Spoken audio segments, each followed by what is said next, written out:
Hey everyone, welcome back. We're diving deep today, going deep on a topic I know a lot of you have been following closely. Yeah, been seeing this pop up a lot. BRICS, Brazil, Russia, India, China, and South Africa. They're making some serious moves in global finance. Big moves. And it's got everyone talking, what's the end game here? What are they really trying to achieve? Right, because it's one thing to just talk about change, Totally. but they're actually taking action. And that's what we're going to unpack today, right? Absolutely. We've got some fascinating excerpts from recent news articles, all sorts of stuff. And, the big picture. Imagine a world where the U.S. dollar isn't the only major player.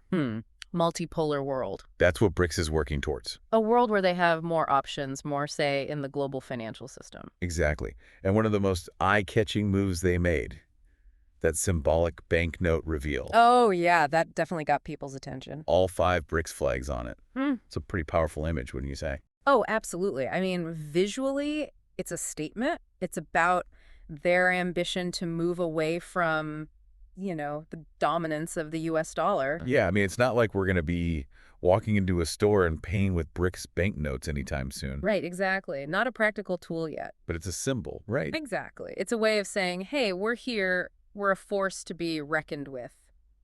It's like planting their flag, It really is. and they're not shying away from their goals. Mhm. I mean, Putin himself has said that using the dollar as a political weapon undermines trust, It erodes trust, yeah. which is a big deal when we're talking about global finance. Huge. And that's why BRICS is looking for ways to, safeguard their economies, have more control.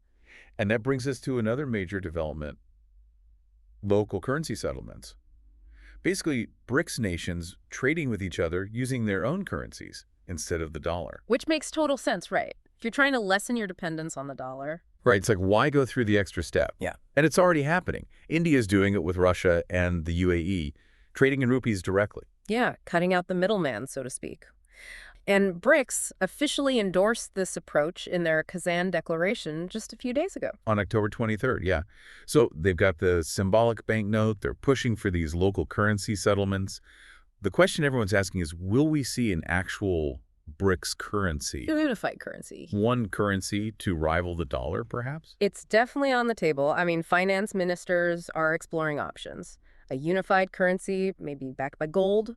It's a big idea. Huge. Imagine the impact if that actually happens. Mhm. A new global currency challenging the dollar's dominance. It would be a seismic shift in the financial landscape. But, we have to be realistic. There are no concrete plans for a unified currency right now. Okay, so it's more of a long-term goal, something they're exploring. Exactly. It's a complex issue, lots of things to consider. Makes sense. Now let's talk about something a little more concrete. BRICS Clear. I keep hearing that term, but what exactly is it? So BRICS Clear is their own independent settlement system, like their own version of SWIFT. SWIFT, that's the system used for international bank transfers, right? Exactly.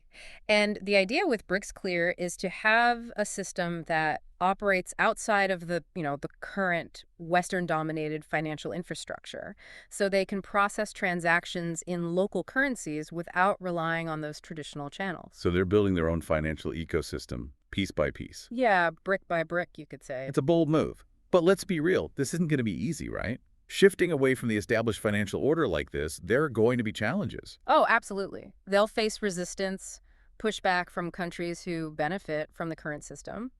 And coordinating between 5 different economies, that's no small feat. Right, they all have their own strengths and weaknesses, their own interests. Exactly. But it seems like they're really committed to this. They want a more balanced global financial system, one that's not so heavily influenced by any single nation. And the steps they're taking, they show real dedication to that goal. They do. It's a story that's just getting started, and it's going to be fascinating to see how it all plays out. Okay, so let's recap. We've got the symbolic banknote making a statement about their intentions. We've got the move towards local currency settlements, which is already happening. And then there's the possibility down the road of a unified BRICS currency and this independent settlement system, BRICS Clear. It's a lot to digest. It is, but it raises some big questions, right? Absolutely. What does this mean for the future of global finance, for the world economy? And honestly, what could it mean for you, for your own personal finances? Yeah, those are the questions we're all grappling with. BRICS Mhm. is reshaping the financial landscape, and it's a story we're all going to be watching closely. Thanks for joining us on this deep dive. And stay tuned for more as this story develops. It's going to be a wild ride. You bet. See you next time. See you later.